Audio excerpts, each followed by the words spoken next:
3, 2, 1, start. Learned counsel appearing on behalf of the appellants submitted that while interpreting Regulation 60, the High Court has added a provision by stating that when the employee disputes his liability after receipt of the show cause notice, it is incumbent upon the disciplinary authority to conduct a detailed inquiry as provided for major punishment. It is his contention that in case of negligence in discharge of duties or loss occurred to the corporation by not following the directions issued by the corporation for taking precautions, there is no question of holding full-fledged departmental inquiry before imposing minor penalty as provided in Regulation 54. As against this respondent number 2, Joint Secretary, Food Corporation of India, Executive Staff Union, who appeared in person, submitted that under the guise of imposing minor penalties, the management of appellant is dispensing with holding of regular departmental inquiry in cases where charges cannot be proved. He further pointed out that there is large scale misuse of powers under the said regulation and therefore the interpretation given by the High Court to the said regulation does not call for any interference. In our view, on the basis of the allegation that Food Corporation of India is misusing its power of imposing minor penalties, the regulation cannot be interpreted contrary to its language. Regulation 60 within bracket 1 within bracket B mandates the disciplinary authority to form its opinion whether it is necessary to hold inquiry in a particular case or not. But that would not mean that in all cases where employee disputes his liability, a full-fledged inquiry should be held.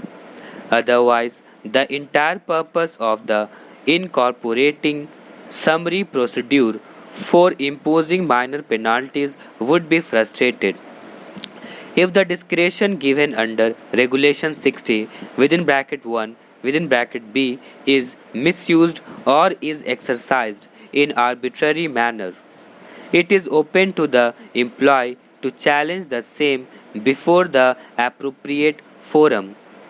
It is for the disciplinary authority to decide whether regular departmental inquiry as contemplated under Regulation 58 for imposing major penalty should be followed or not.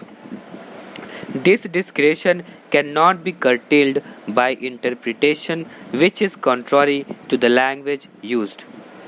Further, Regulation 60 within bracket 2 itself provides that in case if it is proposed to withhold increments of pay and such withholding of increments is likely to affect adversely the amount of retirement benefits payable to employee and in such other cases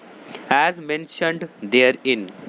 the disciplinary authority shall hold inquiry in the manner laid down in Regulation 58 before making any order imposing any such penalty.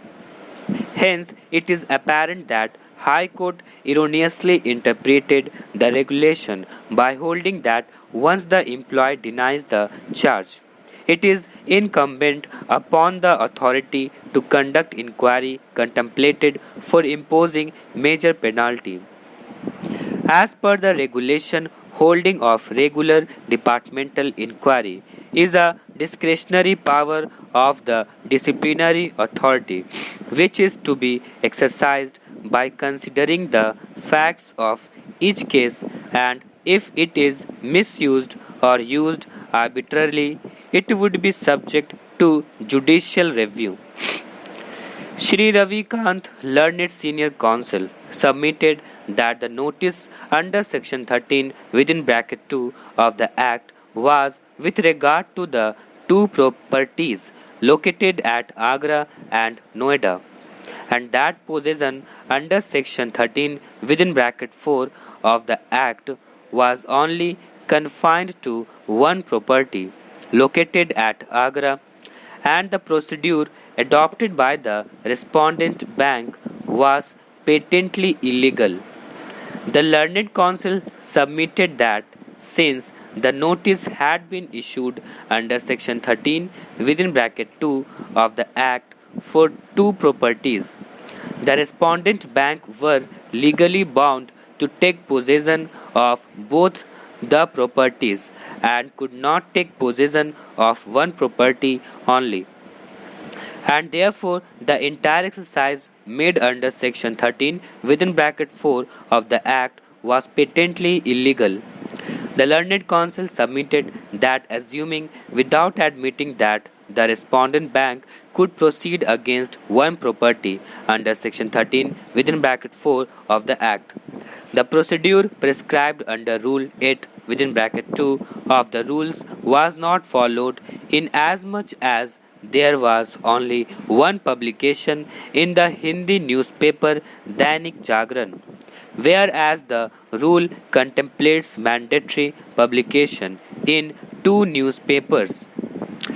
In the end, the learned counsel for the petitioners submitted that one-time settlement had been offered by the bank, which the petitioners had accepted in part and were still willing to adhere to it, provided the onerous condition imposed by the bank for the withdrawal of the suit and the complaint filed before the MRTP were withdrawn.